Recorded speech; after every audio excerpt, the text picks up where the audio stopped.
barbecue thing in a couple weeks. Hey guys. Good morning. Welcome to Kensington Online. We are so excited that you are here today. Today's an awesome day. We've got one more week until we're back into some fall programming. Today is the launch of our groups. So all of our groups are going to be spread out throughout the lobby. Next week, they'll be in the auditorium, and you can check all of those out online and at our Facebook group too. And we got a good teacher in today for our main stage. Yeah, you get stuck with me today. I'm Ryan. Hi, everybody. And glad you're with us today. Happy Labor Day weekend to you.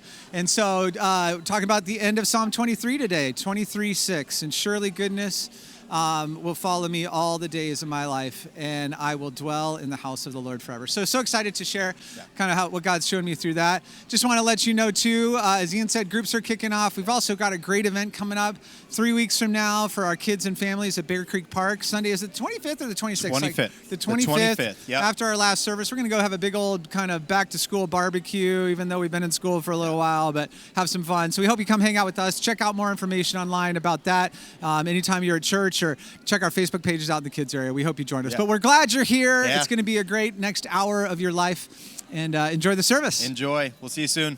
Bye.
Kensington, how you doing?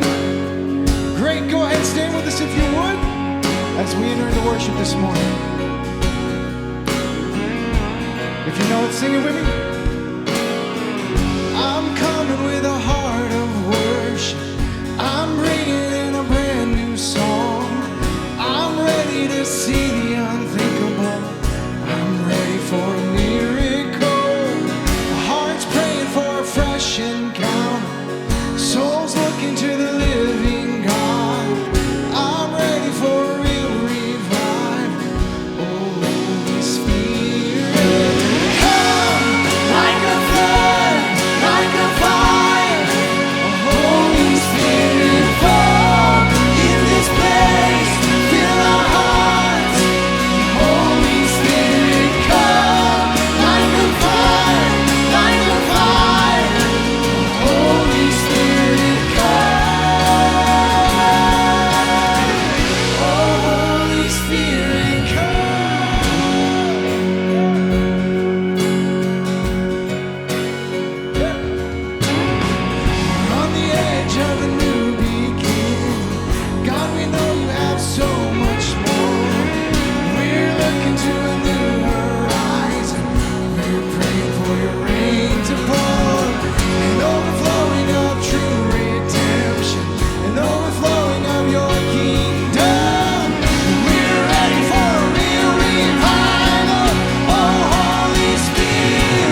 freedom. Come on. Oh, can you feel it? Heaven is reaching. Oh, can you hear it? Our God is speaking. Oh, can you see it? He's got your healing.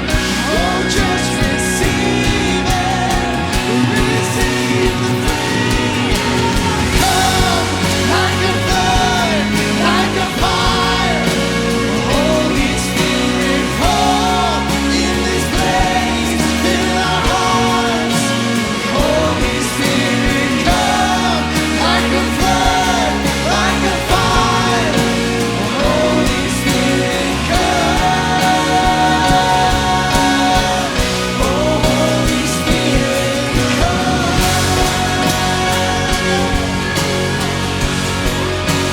Holy Spirit, come.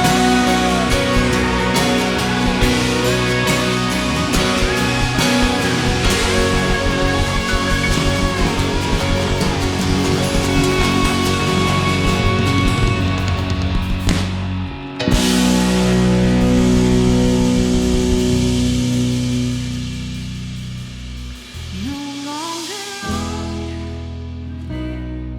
but Christ in me, for I've been born again. My heart is free, the hope of heaven before me, the grave behind. Hallelujah, you brought me back to life. Yes. I won't forget the moment I heard you call my name out of the grip of darkness into the light of grace, just like Lazarus. Oh, you brought me back to life. Where there is dead religion, now there is living faith. All of my hope and freedom I found in Jesus' name.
He had me. No, he did not. Jesus says we are his. Everybody grab a seat. Good morning. It's great to see you here today on this lovely Labor Day weekend, which we kind of think of as the kickoff of fall, right? Not the end of summer. We have more time. Pumpkin spice lattes, college football, all kinds of fun things. My name's Susan. This is Charlotte. Come stand by me. The camera can't get us, the wide angle. Charlotte is here today to tell us a little bit about we officially kick off in the fall, and that is our groups, courses, and care. So Charlotte, tell us what we need to know. All right, thank you, right. Susan. Whoop. Good morning, everybody. You know, seeing you guys here on a holiday weekend and the people who are tuning in online makes me think about all of the things that compete for our time. But I look at the people who are here because you really have a heart to pursue more of God. And I've been doing my devotional, the Psalm 23 devotional that Ryan's going to be teaching on today. I don't know if anybody's been listening or following along with that, but just the last couple days, it talks about King David going through the valley of the shadow of death and how he fears no evil because he knows God's with him. And preceding that, like, why does he have that confidence when he's in the valley? It's because of the time he spent with God. It's about spending time in the green pastures and by still waters. And I think one of the ways that we can spend time with God intentionally is by jumping into a smaller group, jumping into something that's on our calendar. I don't know about you, but I'll have the best of intentions about how my time's going to be spent. But if you join a group, you're committed on that time on the calendar to join with other people who are also really wanting to make that time in their life to say, this is my time. I'm carving it out because I want to know more of God. I want that. So I'm going to encourage you. I don't know if the slide's going to go up, but I have a number that you can text, and you just text the word group to this number. It's very easy. So if it's not up there, it is, 248-845-3058. Pull out your phone, type in the word group, and you're going to get a link to our groups page. That's going to tell you all about things like our Alpha course, which we are super excited about, gathering around a table with a meal and talking about real questions about our faith on Monday nights. We also have an online version of that. We're also excited about our Bible Basics course for those who say, I want to get that overview of the Bible, the overarching story, so I can dig into the Bible on my own. Come to our Bible Basics course. We also have a lot of classes that are for care, for hope if you need healing. Because I talked about the valley. Some of you are in the valley right now, and you need the support of other people. And others, the valleys will come, and you might be on a mountain top now, but I really think that if you invest in some kind of a smaller group, we have groups for men or women, we have marriage initiatives, we have marriage groups, couples groups, families groups, singles, Everything. like all of these people who are saying, I want to open up time for you to come and grow together. So text that'll send it to my phone. I won't bother you, but it also gives you access to me if you have questions, because what we really want is for this to be easy for you to make this step and this choice. So anything we can do to help you sift through all of the options. We're out in the lobby the next 3 weekends. Come to a table, talk to a volunteer. Those of us out there are people who lead groups. So we can talk to you about why we think they're valuable. So thanks for letting me chat at you for a minute. I hope you do not let this fall go by, because in 2 weeks, all the groups kick off, and I don't want you to miss trying something this fall. So Susan, I know you have to share some things, but can you tell them, I know you are involved in groups and probably have been for your whole adult life. Yep. And why would you encourage people to take that step this fall? Well, I mean, I think any of you who have been in a group, you know that those are the people who come around you in those valleys and celebrate with you in those mountaintops. But if you don't have it on your calendar, it's always something you mean to do. And we always think we're too busy, and we always think maybe it's for somebody else. But really, I cannot encourage you enough to step into a group this fall. It is an opportunity to meet new people, to keep your journey with Jesus sharp and fresh, and to learn together. And I just can't say enough about it, Charlotte. So hopefully they're going to step outside and do that. All right. I'll Sign see you up. in the lobby, or All I'll right. see your text on my phone. I will take tomorrow off from texting because I'm going to be with my family. But after that, I'll respond to any questions you guys have. So, Yeah. all right. Thank you, Charlotte. All right, you know, I just please stop outside. We're going to have the booths out there for a couple weeks. Also, and when it comes to care ministries, I was just talking to someone about this. And the bottom line about our care ministries is that we all need them. How many of you have suffered from grief? You don't have to put your hand up. How many of you have suffered from loss? How many of you are suffering from anxiety, apathy, anger, marriage issues, divorce? It's all of us. We're all in this together, and we have a group, our care team, on Tuesday night meets here, and there's all kinds of people that are walking through the same journeys as you. So please consider stepping into any of the number of things we offer, because it's going to make your life richer, and it's going to give you more opportunity to connect. So first, we take it seriously here. I want to celebrate a couple quick things. If you were here last weekend and had an opportunity to participate in our annual vote, I wanted to let you know that it passed astoundingly well. So the budget was confirmed by 95%, and then the elders were confirmed by 93%. And we just want to thank you so much for being a part of the journey here, part of the mission of this church. Without you, we couldn't do it. So thank you for being a part of that. We're pretty excited here. We've got a great speaker today. His name's Ryan Morrill. He's sitting over here. He's going to walk you through Psalm 23. I think you're going to love that so much. But fall is a time where we're launching. So students are launching. Ella, I see you here. Ella's an Edge. She also leads worship for Edge. And you see her up here on the stage. You guys, if you have some kids that are in middle school or high school, bring them on in for Edge and Breakaway. It's an incredible program that we are just really trying to figure out how to get the kids in. We want them in. All right, lastly, we have a new series coming up starting next week. It's Questions Jesus Asked. Do you know that he asked over 300 questions in his time on earth? So we're going to hear about the questions that he asked, and we're going to also feel the freedom to ask questions as well. So we're going to take a look at a trailer. You guys enjoy. We're going to get started. Jesus asked people many questions about what they believe, what they longed for, and how they saw the world. It was Jesus who would ask most of the questions of others, and there were a small handful of ones that he would answer. Even when asked, Jesus would answer back with more questions for consideration. So we're gonna look at 3 questions that Jesus asked over 2,000 years ago. So I have a question for you. Could these questions be relevant to our lives today?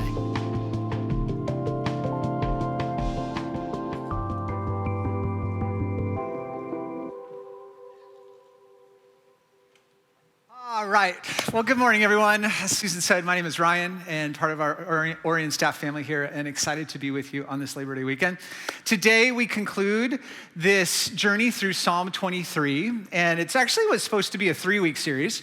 We turned it into a 2-week series because actually 2 weeks ago, which would have been week 1, we did a big baptism celebration in this place. And so last weekend, Sammy Anderson did a great job of combining the first 2 messages. And the first part of Psalm 23 is just such a beautiful vision of a shepherd leading us and caring for us and guiding us into green pastures and still waters, just this restoring of our soul. Those words may sound familiar to you. And then he went on to the second part where the passage begins to comfort us, knowing that we have an incredible creator with us, even when we go through the hardest and most difficult of times, as it talks about walking through the darkest valleys, or the valley of the shadow of death, or when our enemies are pursuing us as well. We know we have someone there to comfort us and anoint us. And so today we get to the end in verse 6. And this passage is about faithfulness. And it says this, it says, surely your goodness and mercy or love will follow me all the days of my life, all the days of my life. And I will dwell in the house of the Lord forever. So I look forward to just sharing what I've learned through this passage this week, this entire, all 6 verses. It's so poetic and so beautiful, but there's such depth and beauty to it that is easily missed. And so I'm really excited to share that with you today. Before that, though, we're gonna actually hear this entire verse read out loud to us as we prepare our hearts. And then we're going to actually hear a song titled Psalm 23, written actually by one of our worship leaders, Tatiana, at our Birmingham campus. So take this in, soak this in over the next few minutes, and then I'll be back up. The Lord is my shepherd, I shall not want. He makes me lie down in green pastures. He leads me beside still waters. He restores my soul. He leads me into paths of righteousness for his name's sake. Even though I walk through the valley of the shadow of death, I will fear no evil, for you are with me. Your rod and your staff, they comfort me. You prepare a table before me in the presence of my enemies. You anoint my head with oil, and my cup overflows. Surely goodness and mercy shall follow me all the days of my life, and I shall dwell in the house of the Lord forever. Would you all join me in worshiping Jesus today and stand up?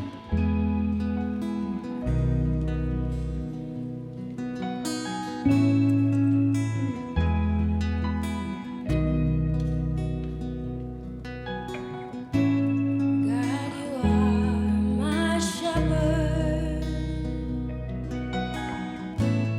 You lead me to waters so my thirsty soul can drink, and I am satisfied.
Thank you so much.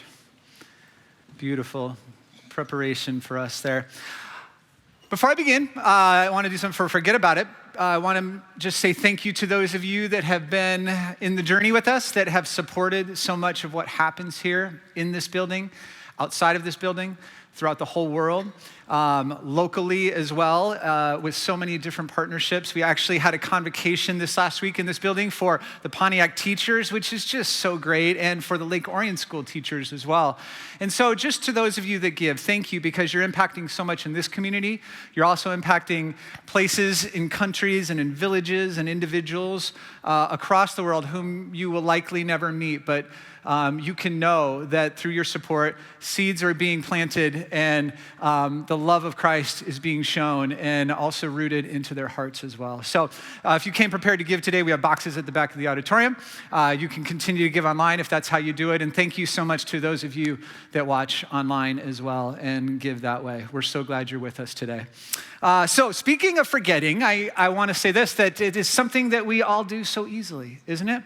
We forget so much in life. We forget birthdays.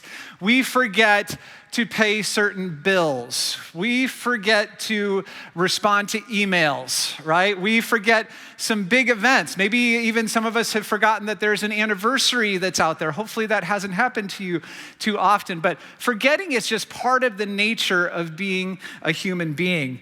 In the hustle and bustle of our busy lives, we tend to get so focused on the here and now that we fail to remember so much. And one of the things that happens too is we fail to remember a lot of things that have happened in the past, especially the good things that have happened in the past. We're such a forward-thinking just culture that we always want to think about the future. There's always so much talk about the future, and I feel like there's less and less talk about what took place in the past. And yet, God does not have the past take place. He does not have events take place in this world to suddenly say in 2 days or 1 year or 50 years, those events don't matter anymore. Some of those events do need to be forgotten. There's many of you in this room, I'm sure, that have had pain or bad things happen, and even Scripture tells us to put that behind us and focus on what is ahead.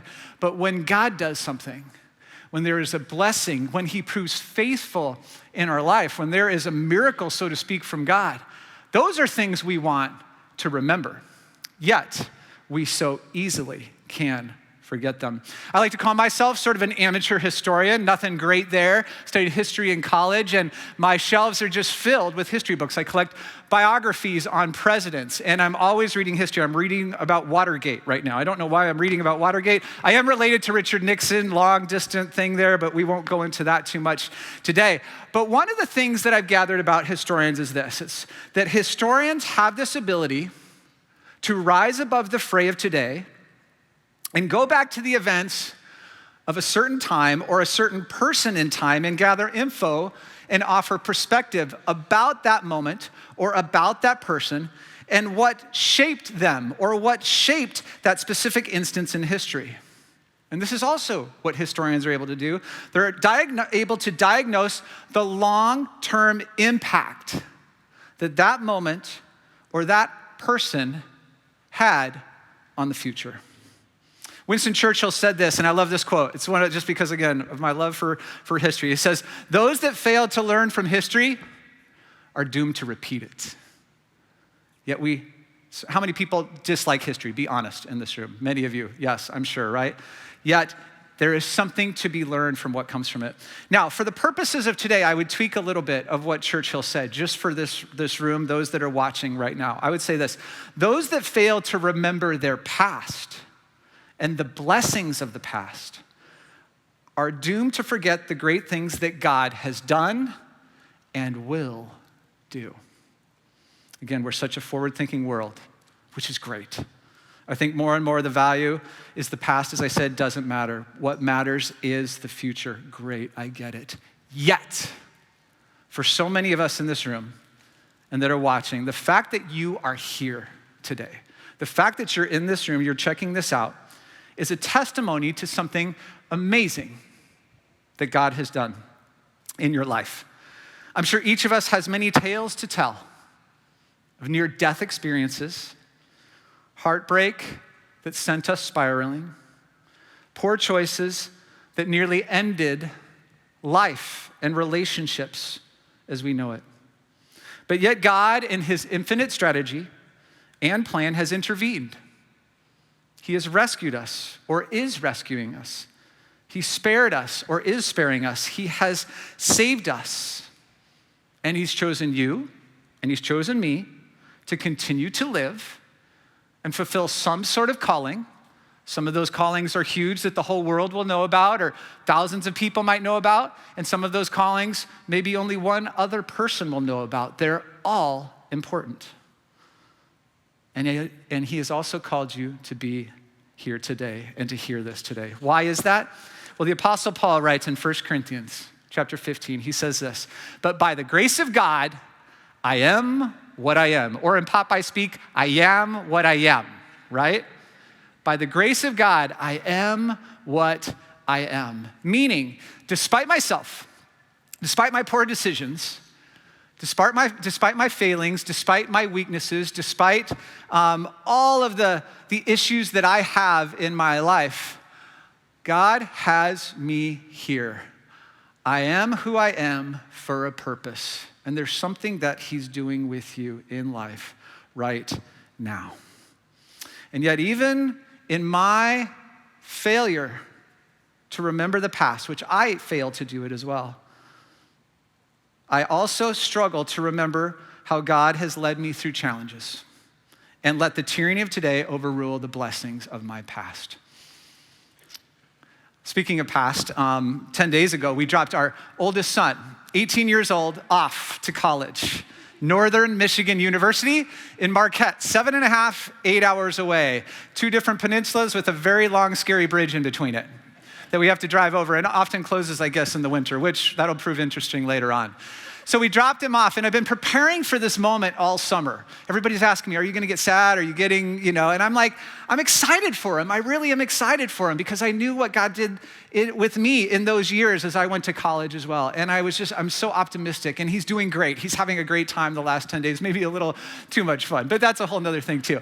And he's studying, which is great. And so that said, the night we're dropping him off, we drove up on Wednesday, stayed at a hotel in Marquette, and that night I had this freak out moment because I realized how much this kid does not know, okay? I realized there is so much in life he is not aware of. And I realized there's so much wisdom that I have yet to be able to give to him, that he really needs to hear from me.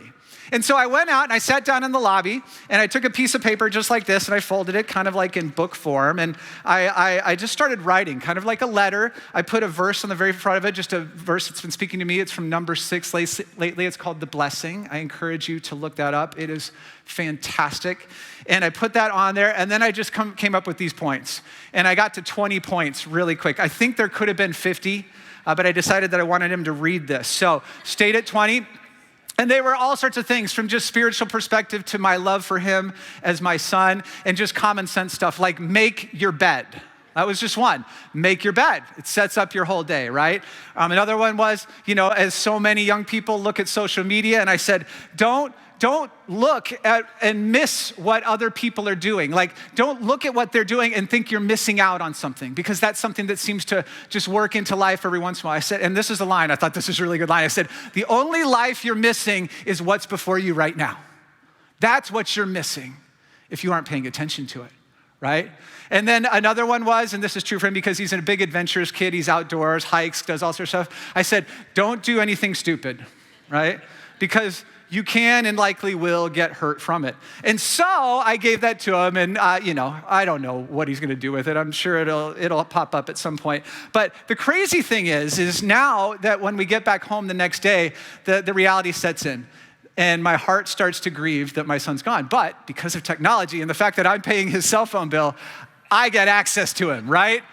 I know where he is because, as all parents do of their teens, they can track their teens, right? You track your teen, right? Yep, you do. You know, Valerie, thank you. And yes, it's a little stalkerish and a little creepy-ish, but I love him, right? And I want to stay connected to him. So I can go on and I can see where he is. I can see what he's doing. I'm like, He's in his room. Oh, that's great. And oh, he's in the dining hall. And now he's back in his room again. Why is he in his room so long, you know? These are not things back in the 90s that we as parents, that our parents did to us, right? And I come to the firm conclusion that there are many things that parents do not need to know about college. This is true, right? But I'm still kind of voyeuristic and I want to see what's going on with his life. And so I start to see what he's doing. And one day he's out on a hike, and the next thing you know, if you've been to Marquette, there's these things called the Black Rocks, and all the kids go and jump off into Lake Superior. And soon enough, I noticed that the dot is about 100 yards offshore in Lake Superior, right? And this is a big no-no. This is one of those conversations we did have. This is what the dean of students said: do not go swimming too far out in Lake Superior. It is a dangerous place. And I just realized I am worrying about this boy. I am worrying. So many of us parents worry about our kids. And yet the question occurred to me, how am I trusting God with this man? How am I remembering the goodness and faithfulness of God in my life when I was in the same place he is now? How am I remembering how God has led me and him as my child, me as his parent, him as my child, through the last 18 years. And I've seen God faithfully show up time and time again. It hasn't been squeaky clean easy. There's been really challenging and heartbreaking times. But God has continued to prove faithful every single time. And yet I forget. I continually forget. So many of us in this room, we forget because of the tyranny of now. And what I'm comforted by is when I open up the scriptures, and if you read in the Gospels and the journey of Jesus with his disciples over the course of 3 years, you see too that the guys who are literally right next to Jesus also struggle to remember the miracles that Jesus has done right in front of their eyes as well. One of those examples comes to us in the middle of Matthew. Chapter 14, 15, and 16. In Matthew 16, the disciples are getting on a boat to go out across the Sea of Galilee, and they have a little issue that pops up for them. Now, little preface before that, what just took place in Matthew 15 was a crazy, wonderful miracle. Many of us in this room have probably heard about this miracle. Crowds and crowds, over 4,000, supposedly just 4,000 men. You can probably double that number because there were women and children there as well. So probably 8,000 people were gathered around to receive healing from Jesus. That's what it said, that the crowds were gone. There were miracles and healings that were taking place. And soon enough, people wanted to start going away from Jesus because they were hungry, right? We always need food. It kind of drives so much. And so Jesus, not wanting them to go, says, let's get some food. Let's figure out this problem. And so soon enough, I think in Matthew 15, there are 7 loaves of bread and a few fish, it says, that get brought. And they break it all up and they serve it out to all of these people, these thousands and thousands of people. And if you've read the story before, you know that it was a miracle because everyone was filled from those 7 loaves and those few fish, and basketfuls of food came back as a result of it. So that took place literally the day before this event that's about to take place in the Sea of Galilee. And just a few days before that, we read in Matthew 14 how there were 5,000 people gathered around, same exact thing, healing's taking place, everybody's getting hungry, and 5 loaves of bread and 2 fish get brought. And same exact thing happens again. Breaks it all up, everybody eats, and basketfuls and basketfuls of food come back. So this miracle of lunch just took place 2 times in a row. And here is what we read about the disciples out on the boat in chapter 5, Matthew 16. It says this: when they went across the lake, the disciples forgot to take bread. Oh my gosh. Can you believe it? They've had 2 days before, the 2 events, the big events before, all had to do with not having enough food. You think somebody would take a little note and say, okay, we need to bring food. We need to make sure lunch is there. And you can hear it starting to kind of build inside of them, like, oh my goodness. But then Jesus, in his way, Susan talked about this, asks questions, says things that we don't always understand, says this: be careful, right? Be on your guard against the yeast of the Pharisees and the Sadducees. They discussed this among themselves and said, is it because we didn't bring any bread? Is he upset with us because we forgot lunch?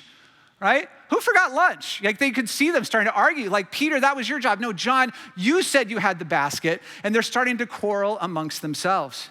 And aware of their discussion, Jesus asked this: you have little faith. Why are you talking among yourselves about having no bread? Do you still not understand? That's the key phrase. Do you still not understand? Don't you remember the 5 loaves for the 5,000 and how many basketfuls were gathered? Or the 7 loaves for the 4,000 and how many basketfuls you gathered there? And Jesus asked them that question. Do you still not understand? And he takes them back, gives them the pop quiz, right? How many did we feed? How much food, right? How much was left over? Do you remember now? And they're like, yes, oh yeah, that's right. And it just happened a day before. And this is what David is getting at as he concludes Psalm 23. He takes us down a trip down memory lane. And in doing so, he shows us and we receive the faithfulness of God. And then he looks confidently in the future where ultimately we and he are going. Psalm 23:6 is about this. It's about 2 things. First of all, it's about taking a look in the rearview mirror. And I got this rearview mirror right here. Actually came from the collision shop next door. People were like, well, just take it off your car. I'm like, I don't think it comes off that easily. So we got this from the collision shop next door. Thank you, Kim, so much for getting that. And so much of what we have to do is take a look in the rearview mirror, which again, does not come easily in our life. We've been trained in many ways to maybe not look at our life in the rearview mirror. But there's a lot of good things that have happened in the past. And then also to see past it at the road that is ahead of us as well. And to realize that the driver, since we have a rearview mirror, that the driver of the car, the driver of the truck or the SUV is not you. And it's not me. It's God. And that we can be confident that God as the driver has taken us to this point, whatever miles are behind us, he's done a great job as the driver getting us to this point. And since he's done such a good job with the past, we can be confident that he's going to continue to drive us well into the future. Yet so often we treat God, or in our own hearts, we see God kind of like that parent who has a student driver right next to them, right? Slow down. How did you miss that, right? Oh, you shouldn't be driving like this. Pay attention, put your phone down. You know, there's so many things that happen in that moment, but we have the greatest, most authority in that driver's seat, the creator of the universe who's driving us forward into the future and has done an incredible job with the creation of the world, the sun, moon, and stars in the past as well. So our first point is this, right? Remember to look in the rear view mirror. The verse says that surely goodness and mercy shall follow me all the days of my life. Not just the days of my life that are ahead of me, but all the days of my life. From the beginning all the way to the end. And as I've reflected on this in my life, I've come to see that often, just like a parent as with a student driver, when there's tension or there's worry or there's pain or there's difficulty or there's doubt, I wonder if God is present.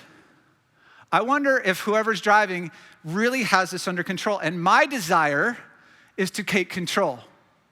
My desire is to do what I think is best. But in time, on the other side of those challenges, before the next ones come, I can see differently. I can see that he was there, that his goodness was there, that his mercy was there, that my shepherd continued to guide me. And if you look back at your lives, as I look back at my life, I can see these moments where God has shown up in my life. As a teenager, with the angst of what my future, I just saw it happening with my son, and the angst and concern about my future, and who am I gonna be, and what am I gonna stand for, and how am I gonna live my life? I could see those, and yet I saw the faithfulness of God continue to show up time and time again. And in college, even in just the strategic moments, we all have crazy just moments. Sometimes it's just we bump into the right person at the right time. And God uses that moment in crazy ways. And I think of the people that I bumped into and the things, just that one church that I went to, that one meeting I went to, that changed so much of my life and pointed me in a direction that I'm going now. I can see it in my career. I can see it in my marriage. I see how God has been faithful as he's challenged me to work through issues that exist within myself, in my own marriage, because I didn't come in with a clean bag of goods. Nobody does. Same thing for my wife as well. And I've seen how he continues to be faithful in that, and also in the raising of our children, whether they're little. And for those of you that are empty nesters, you still worry about your kids as they get older, don't we? We still get concerned about that. and we can see how God has been faithful, even through the valleys. And there's always going to be valleys. I'm not dismissing to say it's always going to be easy, no. But God continues to drive, even in those moments where it is so, so very hard. Remembering is so important, and that is why God had the Israelites do this as well. And as we open the Old Testament, we see moments and many times where the whole process is for the tribe of Israel to remember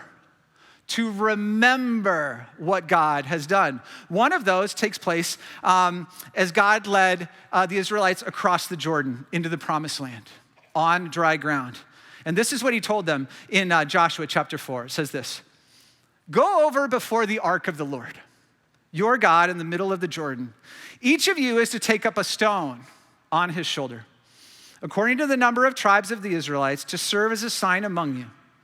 In the future, when your children ask you, 'What do these stones mean?' tell them that the flow of the Jordan was cut off before the ark of the covenant of the Lord. And when it crossed the Jordan, the waters of the Jordan were cut off. These stones are to be a memorial to the people of Israel forever." So these pile of stones is a signifier. It's something for them to see, to remember, to recall, because even those that experienced it firsthand are going to forget, and the stories are going to fail to be passed along from generation to generation to generation. And so God so desperately wanted them to remember. Now, also David, the writer of this psalm, he was also building this resume, this memory muscle, so to speak, even as he's writing this passage. One of the things that happened to David is he was anointed to be the next king, but he was a very young child. He was so young and so small and just not really strong that people could easily overlook him. And there was this moment where the great battle is going to take place, and there's this giant, right? Goliath. And yet David steps up and says, "I will fight the Philistine." And everyone scoffed at him because he looked so small. But listen to David's response in 1 Samuel. It says, "Your servant has been keeping his father's sheep. When a lion or a bear came and carried off a sheep from the flock, I went after it, struck it, and rescued the sheep from its mouth. When it turned on me, I seized it by its hair, struck it, and killed it.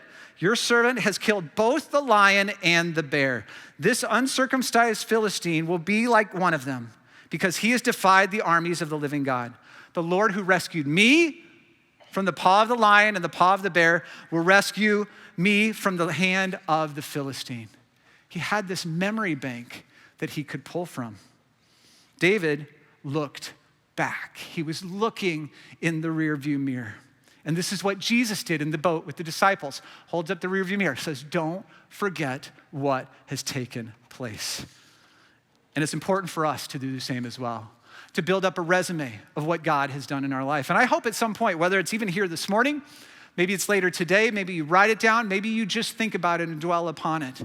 But where has God shown up in your life?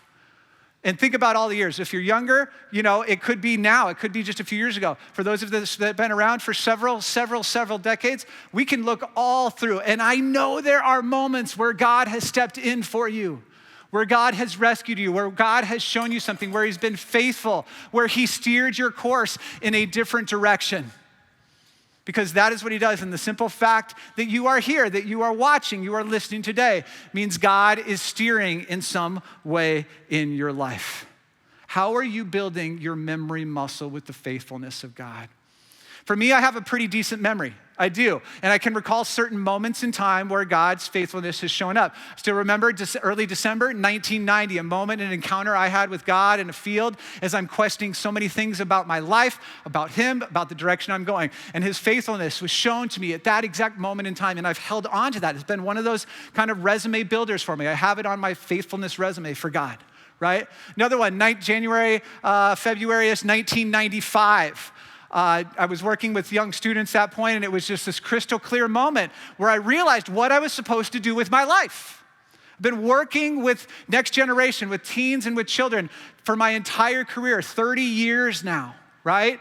going all the way back to the beginning of college as well. And it was in that moment, as I'm in college, where I'm like, I get it. I know what I'm supposed to do. And it goes on this faithful moment for me that God is always leading, always guiding me. Another one happened right down here on the floor in that chair, down by those chairs, just a month ago, August 3rd. It was our midweek. We had a panel up here. It was a Rock Your Family night, and all the pastors and their wives were up here, and I got to interview them. And I got to ask them questions about the successes and challenges they have as parents. It was a wonderful night. And it was so good. We got done, and I walked down there, and I was just sitting there. We were worshiping, and the song was The Blessing. You ever hear The Blessing? If you're a parent, go home, Google, listen, Spotify, iTunes, whatever. Listen to The Blessing by Elevation Worship. And I'm listening, and it is just pouring over me. I am getting wrecked in this moment by this song. And all of a sudden, and this happens so often, doesn't it? My phone kind of chimed, and it was someone in my family. And there's this tension issue that is brewing in our family, and it's not going away. And it was right there in that moment. It was right there, and it was coming to a head. And I was so upset in the moment. I like, golly, I'm gonna have to deal with this. This is not good. What's gonna happen? How is this gonna go? And yet the song just kept going. And there's a moment at the end of the song where it says, He is for you. He is for you. He is for you. He is for you.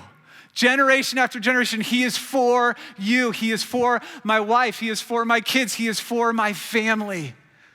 And it was just clarity, like, God has my family. We are going to navigate this somehow, some way, but God has this moment.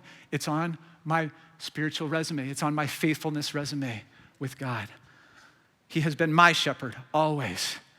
I hope that you can find ways to remember, to recall God's faithfulness, and to draw on your own story, especially when things are difficult.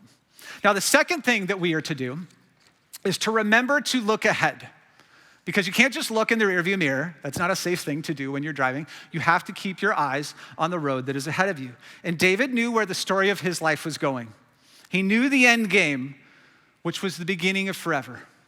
He knew the outcome, that things are heading for something much greater, that there is an eternity, a more beautiful forever than anyone could possibly imagine. And that perspective shapes his here and now. When I was growing up in Denver, Colorado, there was this universal thing that everybody cheered for in Denver, and that is the Denver Broncos. And yes, it's a football illustration, but I and everyone loved the Denver Broncos and followed them as a kid, and they got a good quarterback in the 80s, and in 1987, January 11th, those of you that are football fans, it was the AFC Championship. And the Denver Broncos were playing the Cleveland Browns in Municipal Stadium. Brad and I the drummer, were just talking about this moment. And they were playing them, and the Broncos were down in the fourth quarter, and the Broncos got the ball back on their own 2-yard line with 1 minute and 58 seconds left. And John Elway, the quarterback, kind of dissected the defense and surgically moved that ball down the field with just a few seconds left, throws to Mark Jackson, touchdown, extra point, gets kicked, and in overtime, we end up kicking a field goal. We go to the Super Bowl. The whole town is going crazy. The whole neighborhood is crazy. My house is going crazy, and you know what? I missed it. I wasn't there because I was so anxious and so nervous. I would go outside of the house and pace in the road.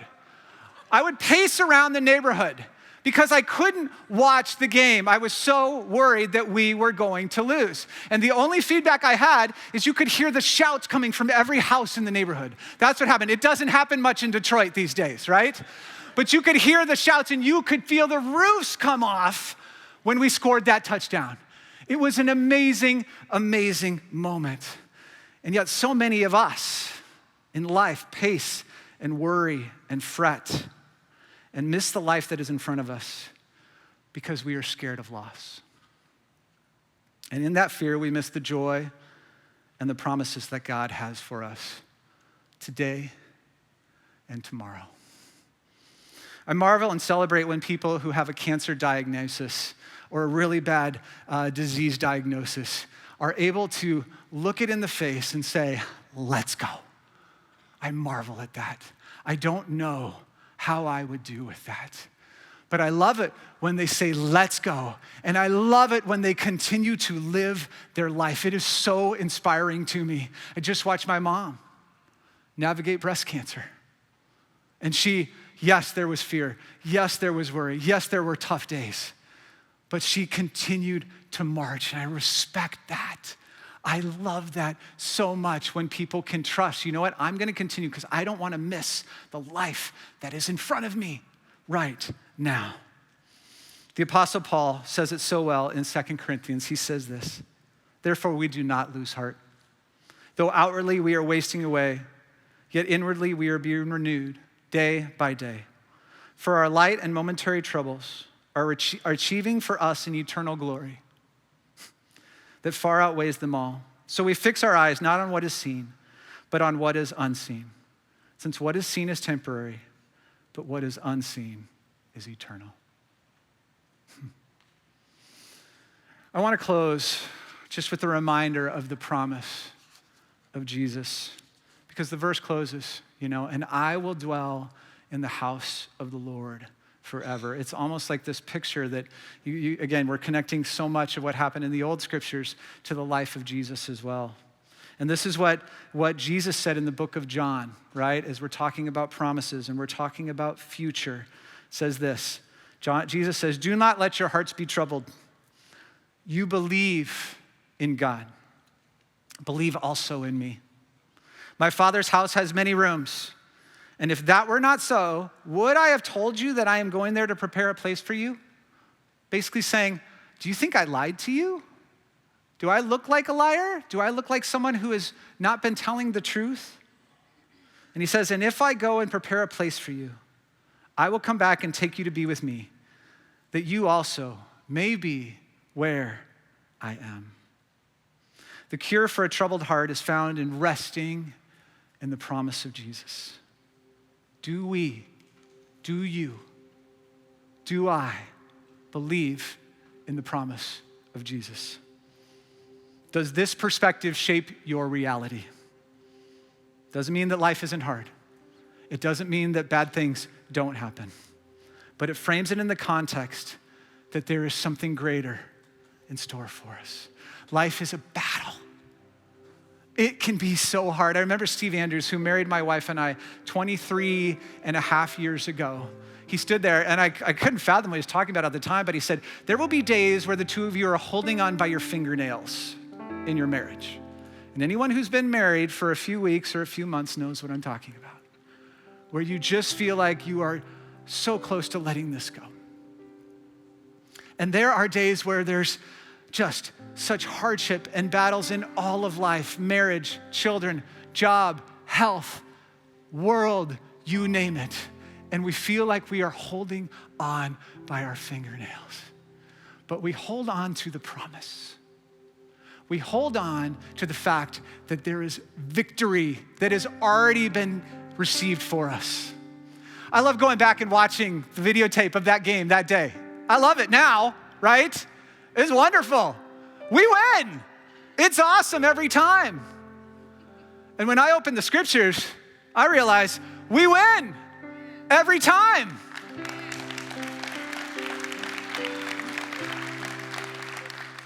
There is no need to fear. There is no need to grow disheartened.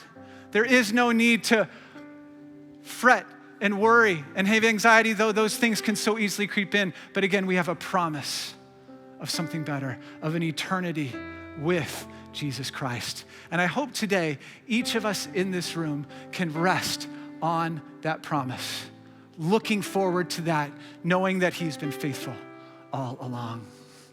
As I close, I want to do something for us. I want to go back through this passage together. And I'm going to ask us to actually recite this together, because when we speak it out loud, I heard this years ago, it's amazing how many more millions of cells are engaged and neurons are engaged in our brain when we actually say it. So I'm going to ask you right now if you'd be willing to stand up with me, and let's read Psalm 23 together. It says this, say it with me.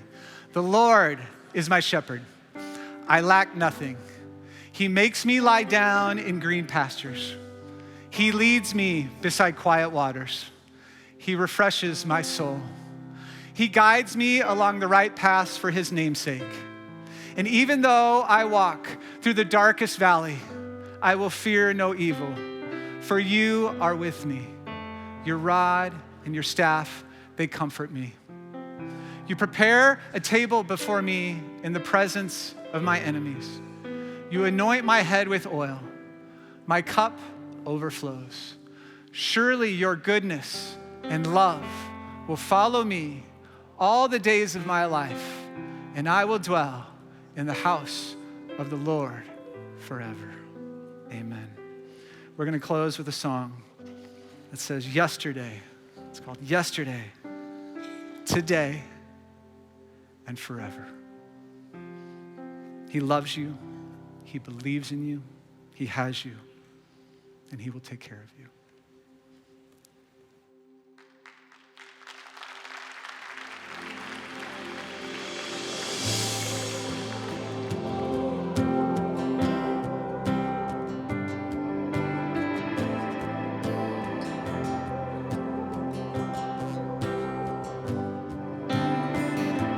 Lift your head, lift your eyes, look to the sun.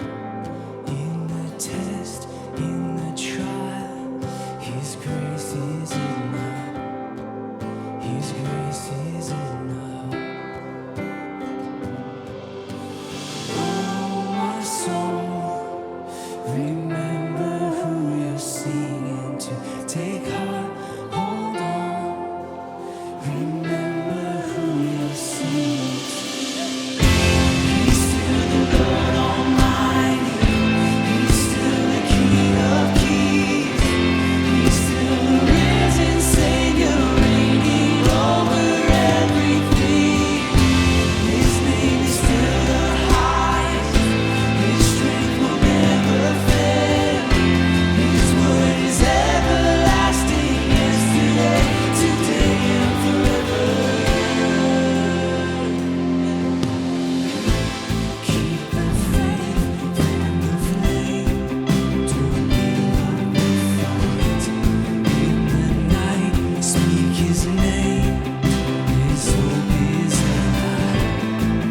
Our hope is alive. Oh, my soul, remember who you're singing to. Take heart, hold on. Come on.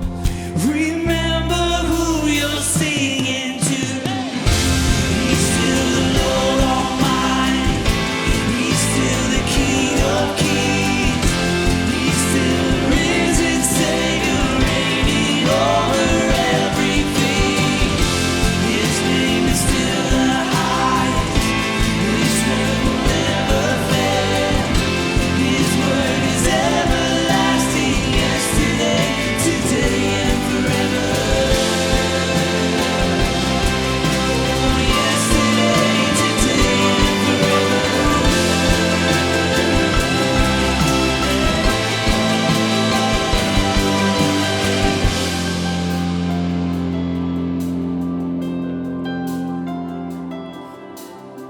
There's one name we can count on. There's one name we can trust on. Church, sing His name with me this morning. Jesus,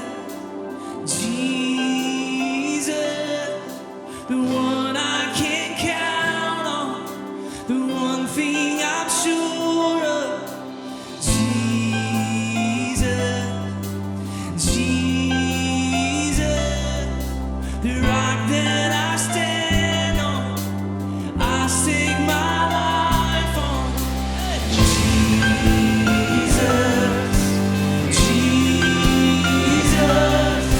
the one I can count on, the one thing I'm sure of. Jesus, Jesus, the rock that I stand on.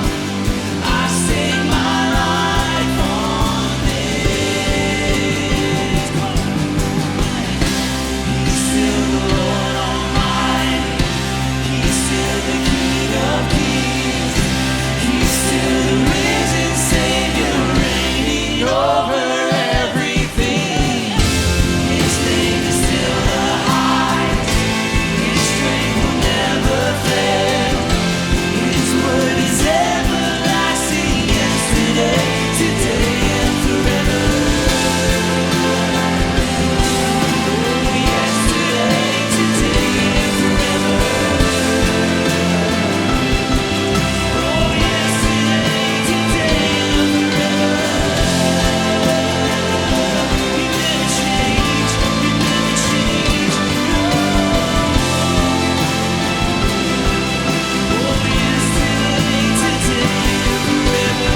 consumes me, still chasing after me.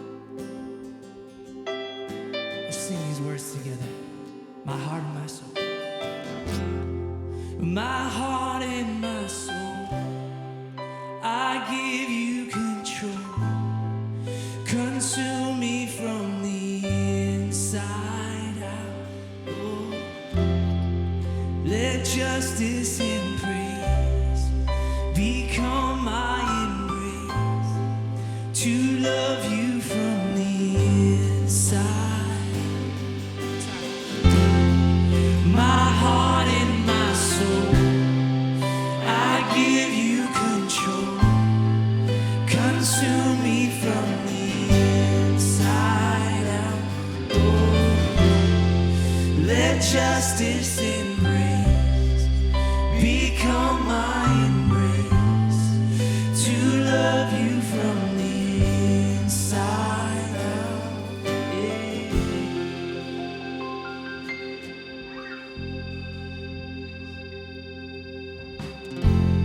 All right. Thank you. Thank you, worship team. That was beautiful. Thank you for that moment. Ryan, thank you for the good word today. It was fabulous, and we loved it. All right, before we say goodbye, a couple things to remind you of. We have groups out in the lobby. How many of you could use a good group? How many of you could go for a good course? How about some care? Go check it out. We're going to have it for the next couple weeks. Definitely take the time to look and see what's out there this week.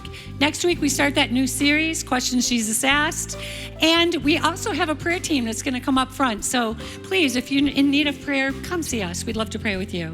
Outside of that, we would love for you to go and enjoy this beautiful day, rest tomorrow, and we will see you next week, all right? See you.